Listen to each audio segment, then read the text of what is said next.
Hey guys, Andy here from Mediocre Hobbies coming at you with a very special painting video. Today I am working on none other than the legendary Angron Demon Primarch. So the new plastic miniature is available to pre-order as of right now, and Games Workshop very kindly sent me out an early copy to make this video for you guys. A lot of creators will be sent this model and a lot of other people will pick it up after the fact and make videos for it, so I'm sure that the YouTube algorithm will be inundated with these videos. The reason I think my one might stand out a little bit is it's going to be kind of an easy step-by-step guide. It's only going to require maybe 12 to 15 paints, and it's going to be super achievable for any level of hobbyist. If you're looking to get a crazy level of painting, I'm sure there's a million other channels out there that can help you out. If you just want to get it done, looking nice, and on the tabletop to play some games really quick, then I think you've come to the right place. Before I get into the video, I just want to say a huge thank you to all of my active patrons. Without you guys, I would not be able to keep the lights on and the cameras rolling. So a huge thank you to all of you guys. If anyone is on the fence and thinking about joining my Patreon, some of the benefits you get for being a Patreon of mine is a private Discord server where you can hang out with me and over 140 other people to talk about hobby and take part in specific events. You also get an extra video a week, so that's 52 extra videos a year just for my Patreon members. So there has never been a better time to get involved. Links to all of that below. Without further ado, let's get painting a Primarch. And here he is, the beast himself.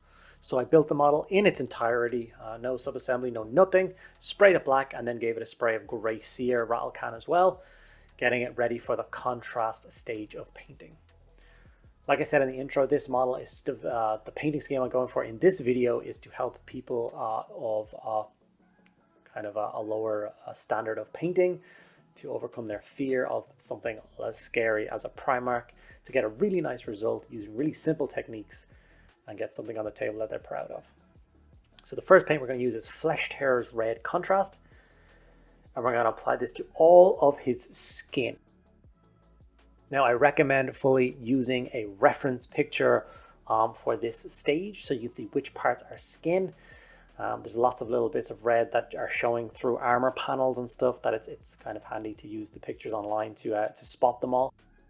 And remember that when you're painting the wings, the membranes themselves, so the actual big leathery bits that give him lift, we'll say that, are not red, they're black.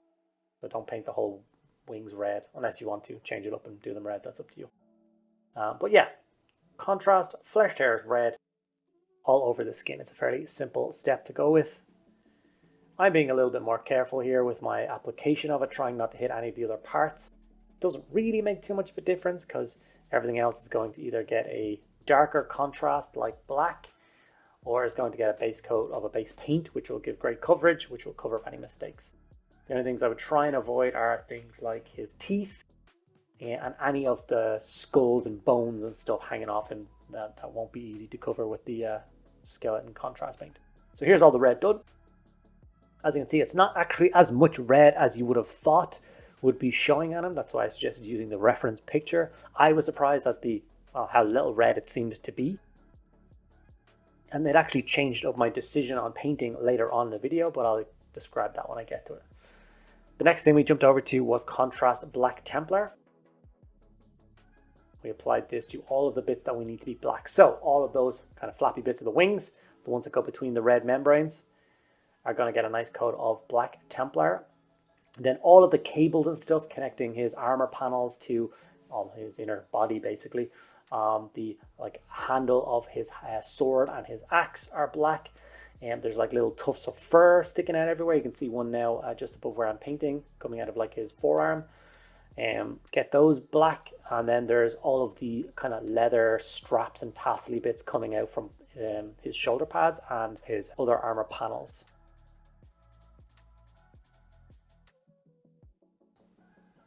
Make sure you find all of those. As you can see now, I'm being careful not to hit the red with the black because obviously the black will stay in the red quite badly, and that's not what we're going to try and do. So we're going to take our time. Be careful with this. I'm not going to in any way, shape or form lie to you and tell you that this is an incredibly quick scheme to do.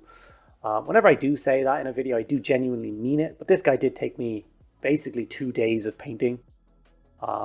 I think 2 days of painting for a Primarch is pretty good, but it was more or less 8 to 10 hours a day. So we're talking kind of 20 hours of painting. Some things are faster and slower, and You just got to kind of go with it. So you can get an example of here for all the different bits that actually went black, which is more than I thought there would be, funnily enough. So we went through with that. Now it's time for the Retributor Armour. Now, I know what you guys are thinking. That's far too bright. That is not the color of Angron's armor. And I know that.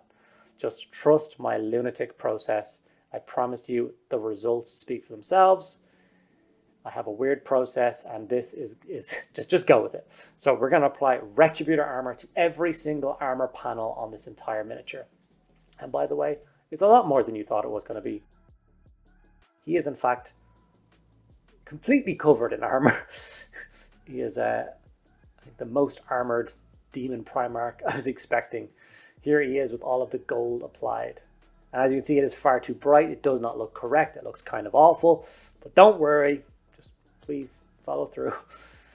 You'll see the method of my madness soon enough.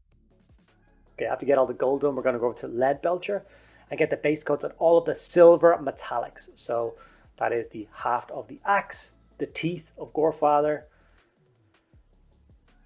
all of the chains holding his axe to his wrist and chains hanging off his wings with skulls and stuff on them, all those bits and pieces we're going to get silver. A couple of the butcher's nails are silver. There's actually a lot of them that are black, but quite a few of them are silver as well.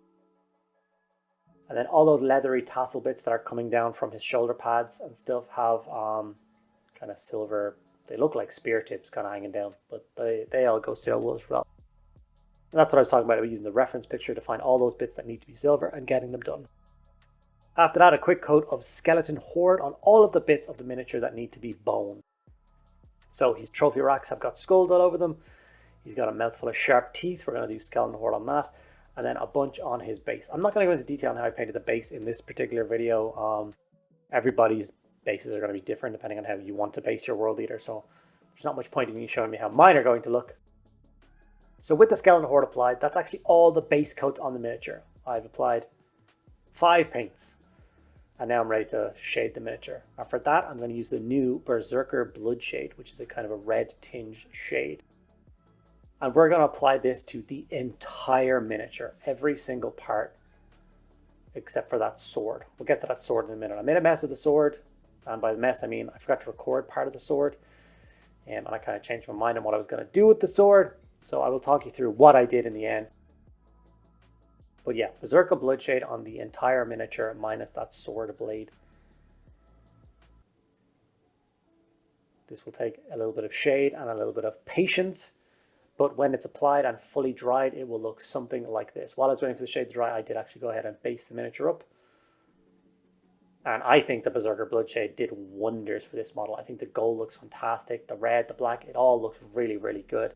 And I think for a midway point of painting this model, we're in a really nice place. So now we're going to go to Leadbelcher. And we're going to be dry brushing the entire armor of this miniature. And this is the thing what I was saying at the beginning where I actually changed my mind on stuff. I was talking about the idea of like your order of operation. Which part of the model do you paint first, in what order, and how, and why, and all those kind of bits and pieces. So before I started this miniature, I thought I would get to this stage and I would be dry brushing up the skin. I was going to do 2 really nice dry brushes on the skin, get it really nice and sharp looking, all detailed up. But when I got to this point and saw how much gold, I realized it would be a lot faster to dry brush the gold and then to neatly paint the skin. So that's what I did.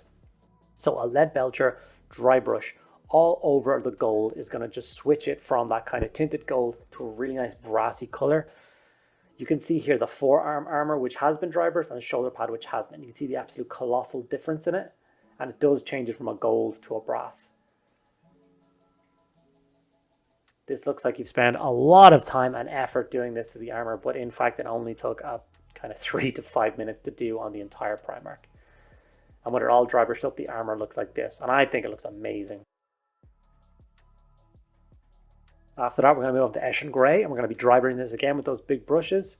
And we're going to be going back and forth motion along the membranes of the wings, and we're just trying to catch those lines. Once again, because we're going to be using brushwork to paint all the red and taking our time with that, we can just go in and dry brush this bit here. And if we get a little bit of grey in the red, it's fine. We're going to touch it up with the red, it's going to be fine. I'll show you a close-up now in a moment of what I'm actually doing here, because it's kind of hard to show you. But all of those lines you see in the wings, when I do this dry brush, it catches them beautifully. and it looks like I spent a long time kind of edge highlighting or highlighting the wings when I didn't. It was a simple pass of Eshin Grey over all the black parts. It took no time at all. Okay, when that was complete, it was time to move over to the skin. So this is a 2-stage layer. We're going to go from Mephiston Red and Evil Sunz Scarlet, starting with Mephiston Red, of course, and going in with a small brush. I'm not going to lie to you, this is the bit that took by far the most amount of time. But we're talking about the skin on Angron, the centerpiece of your World Eaters collection. So something I think deserves a little bit of time and effort. I'd say it took well over an hour to layer each step. So we're talking about 2 hours with a fine brush and red. You go slightly insane doing it for that long. I recommend taking breaks and stretching out your hand, or you might cramp with some of the smaller parts. But I really like the result in the end. I see him being quite careful around his face. And of course, following all the musculature around. And it is just kind of like painting around the miniature. It started with the face, went down to the chest, wrapped around the side of his side, and then up a wing membrane and down a wing. And it was just, it kind of had a natural start and then wrap around until you get the entire thing redded up. So the Mephiston Red stage was definitely the longest. The Evil Sunz Scarlet is a much lighter coat of red. It's only on the very highest points to give a final highlight. You can see how the Berserker Bloodshade has shown us where exactly we do need to highlight and which bits we are going to leave all those nice shades in. So here it is with the Mephiston Red applied to all of it. As you can see, the model is really starting to come together now. After that, like I said, it's time for Evil Sunz Scarlet.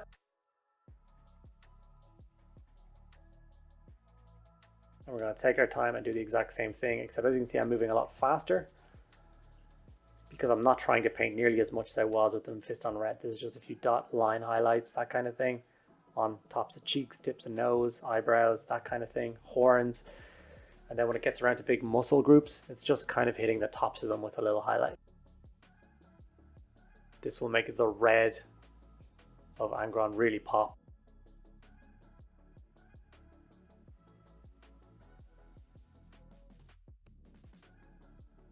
So like things like the tops of knuckles. This is how much time I'm spending on each finger. So there's bottom knuckle, top knuckle, bottom knuckle, top knuckle.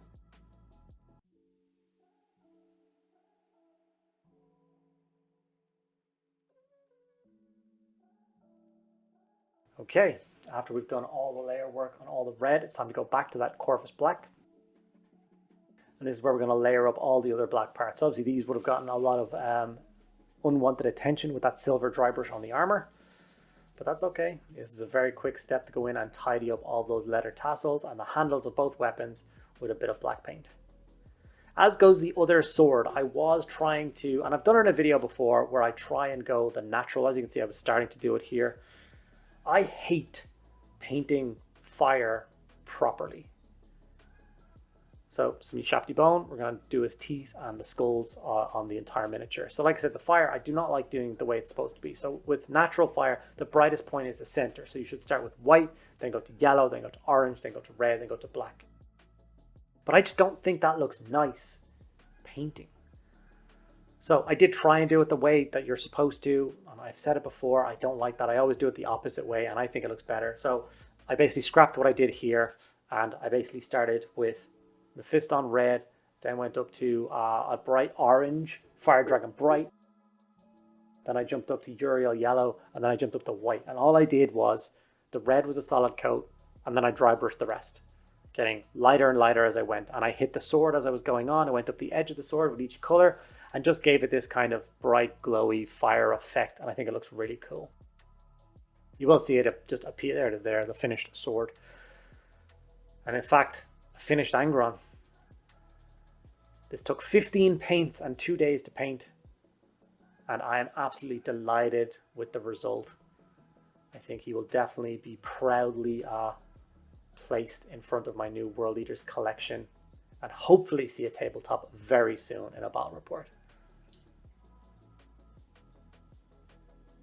And there we have it, guys. One Angron Demon Primarch of the World Eaters finished and ready for the tabletop. I am delighted with how this particular miniature turned out. I am actually starting a World Eaters army for the new year. So I'll be ordering up a bunch of them today as they're on pre-order today, along with the rest of these. Thank you guys so much for watching the video. I hope you found it helpful and you enjoyed it. If you did, make sure that you hit that like button. If you haven't subscribed already, take 2 seconds out of your day and hit that subscribe button. It would mean the world to me. And if, like I said at the start, you're interested in my Patreon, there's links to everything below. Thank you guys for sticking around to the end of the video. I'll see you in the next one.